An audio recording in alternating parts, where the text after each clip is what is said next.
My sister looked at me over her son's first birthday cake and blew my entire world apart. "My son is your late husband's child," she announced loudly, making sure everyone in the room heard. "And as his inheritance, I'm taking half of your $800,000 house." The room fell completely dead silent. My hands began to shake, and my vision blurred as she proudly slapped a legal-looking will onto the table. Everyone at the party stared at me, expecting me to burst into tears, scream, or completely lose my mind. My sister smirked, convinced she had just delivered the ultimate, life-destroying blow. But instead of crying, I took a deep breath, looked her straight in the eyes, and had to force myself to hold back an absolute explosion of laughter. She didn't know it yet, but her greedy trap had just sprung on herself. Follow my story until the end to see why. My name is Lisa, and at 28 years old, I found myself navigating a nightmare I never could have anticipated. Just 3 months ago, my world completely shattered when my husband, Ethan, was taken from me in a sudden, tragic car accident. The grief was a heavy, suffocating weight, leaving me entirely alone in the beautiful $800,000 house we had spent years building together. Every corner of that home held a memory, and honestly, just getting out of bed each morning felt like climbing a mountain. But family is supposed to be your anchor during times like these, right? That's what I kept telling myself when my sister, Chloe, invited me over for her son's first birthday party. I didn't want to go. I wanted nothing more than to hide under my blankets and mourn in peace. Still, I forced myself to put on a brave face, dress up, and walk through her front door, believing that surrounding myself with family would help heal my broken heart. Before we reveal the shocking trap waiting for me behind that door, comment below with a city you're watching from so I can see how far Lisa's journey reaches. As I walked into the party, clutching a small wrapped gift, the room was filled with the bright sounds of children laughing and music playing. But the moment Chloe locked eyes with me, the atmosphere subtly shifted. There was a strange, predatory gleam in her eyes that made my stomach instantly knot. She wasn't acting like a grieving sister supporting a widow. She was acting like a wolf waiting for the perfect moment to strike. The birthday party continued for another hour, but the tension in the air was thick enough to cut with a knife.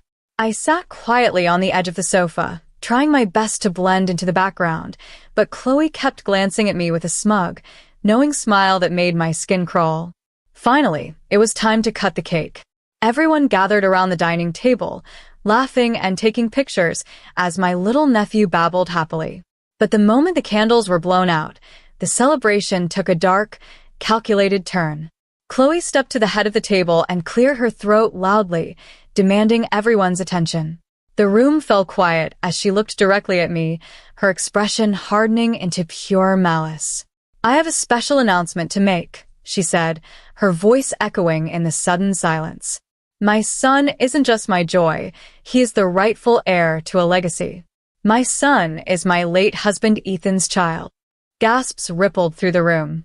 My heart stopped, and I felt the blood completely drain from my face. Before I could even process the horrific accusation, Chloe reached into a folder held by a man standing quietly in the corner, a man I now realized was her attorney. With a theatrical flourish, she dropped a thick, legal document onto the table right next to the birthday cake, showcasing the supposed paperwork for everyone to see. "This is Ethan's secret will," Chloe announced triumphantly. "He signed it right before his accident. As his child's inheritance, I am legally taking half of your $800,000 house. You have 48 hours to pack your things." The silence in the room was deafening as every single eye turned to me, waiting for my reaction. My family members stood frozen, their mouths open in shock, looking back and forth between Chloe's smug face and me. They were waiting for the tears.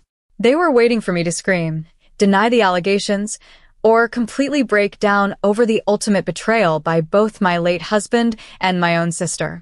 Chloe leaned forward, resting her hands on the table, practically vibrating with excitement.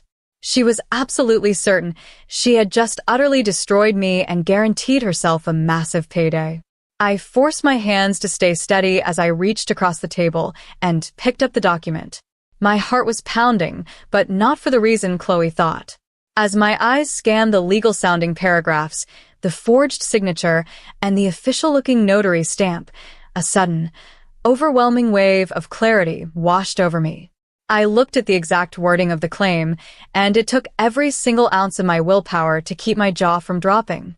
Instead of exploding in anger, I took a slow, deep breath and let my face fall into an expression of utter defeat. I stared at the paper for a long moment, then looked up at my sister and whispered quietly, "Oh, I see." Chloe's smile widened, her eyes gleaming with the satisfaction of a predator who believed her prey had completely surrendered. She thought she had won. She thought she had successfully backed me into a corner where I had no choice but to give up half of my home. What she didn't know, what she couldn't possibly comprehend, was that her greedy little trap had just handed me the ultimate weapon. I lowered my head, biting the inside of my cheek, desperately trying to hold back a burst of absolute laughter. Chloe's lawyer stepped forward, adjusting his tie with a cold, professional indifference that matched the smug look on my sister's face. He pulled a second document from his briefcase and slid it across the table toward me, right over the remains of the birthday cake. "Mrs. Whitaker," he said, his voice dripping with synthetic authority. "To ensure this transition is as painless as possible for everyone involved, my client is offering a standard settlement. You have exactly 48 hours to sign over the property deed, granting Chloe 50% ownership of the primary residence. If you refuse, we will immediately file a public lawsuit, contest the estate, and tie up all of your assets in court for years." Chloe smirked, crossing her arms. "Don't make this harder than it needs to be, Lisa. Just think of your nephew. He deserves his father's legacy, and I won't let you hoard what rightfully belongs to my son." I didn't argue. I didn't say a single word to defend Ethan's memory or protect my own rights. Instead, I carefully folded the paperwork, placed it inside my purse, and walked out of the party into the cool evening air. When I arrived back at my empty, quiet house, the silence was overwhelming. I sat alone in the living room, looking around at the walls Ethan and I had painted together, pretending to be the panicked, grieving widow they expected me to be. But beneath that calm facade, my mind was racing. I picked up my phone and dialed the one person I knew I could trust implicitly, my estate attorney, David. "David, we need to meet first thing tomorrow morning," I said. "My sister just tried to spring a trap, and I need you to help me snap it shut." The next morning, the sun streamed through the windows of David's office, but the atmosphere inside was intense and focused. I sat across from him, watching his face darken as he carefully read through the fraudulent will and the aggressive settlement papers Chloe's lawyer had handed me at the party. David shook his head, a look of profound disgust crossing his features. "Lisa, this signature is a clumsy forgery, and the notary's stamp looks highly suspicious," he said, leaning forward. "We can easily contest this in court, but it will take time, and a public battle will be incredibly stressful for you during your period of grief." I leaned back in my chair, a calm, steady smile spreading across my face. "David, we aren't going to drag this out in a long court battle," I said quietly, "because I have a piece of information that makes this entire claim completely impossible. And it's a secret, Ethan, and I kept entirely private from the rest of the family." David looked at me, confused, as I reached into my bag and pulled out a certified, sealed folder from our family doctor, a document I had kept safe for years. I pushed the medical file across the desk. "Open it," I instructed. David broke the seal, unfolded the pages, and began to read the clinical summary.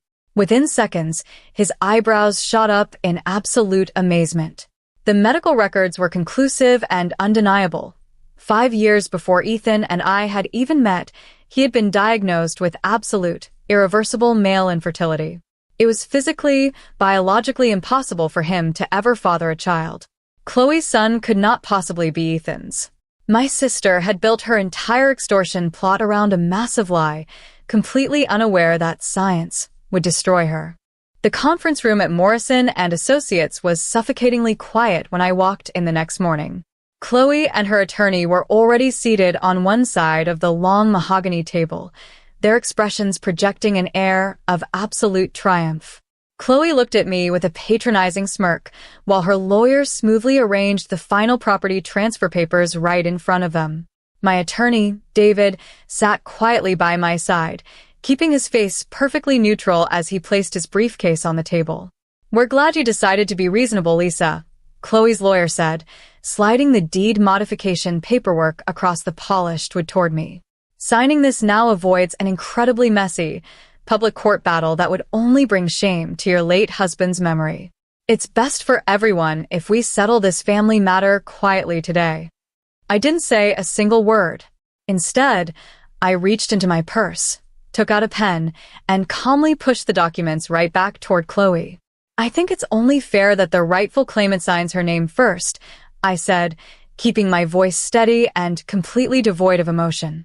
Chloe grinned eagerly, snatching up the pen without a moment of hesitation. She scribbled her signature at the bottom of the page, completely validating her claim under penalty of perjury and locking herself into her fraudulent narrative. Her lawyer smiled, believing they had just successfully stolen half of my $800,000 home without lifting a finger. The moment her pen left the paper, my defeated look completely vanished. I looked at David, who opened his briefcase and pulled out the certified medical file alongside a freshly drafted countersuit. We slammed them down on the table, right in front of Chloe. "What is this?" she asked, her smile faltering. "Those are Ethan's medical records proving his absolute infertility," I said, enjoying the way her face turned entirely pale. "And that is a lawsuit for fraud, forgery, and grand larceny. You just signed a fraudulent document under oath." Her lawyer's eyes went wide as he stared at the clinical proof. He packed his briefcase and walked out, leaving Chloe completely alone to face the consequences. What would you have done to a sibling who betrayed you like this? Comment your thoughts below, and check out the 2 favorite stories on your screen right now for more mind-blowing twists.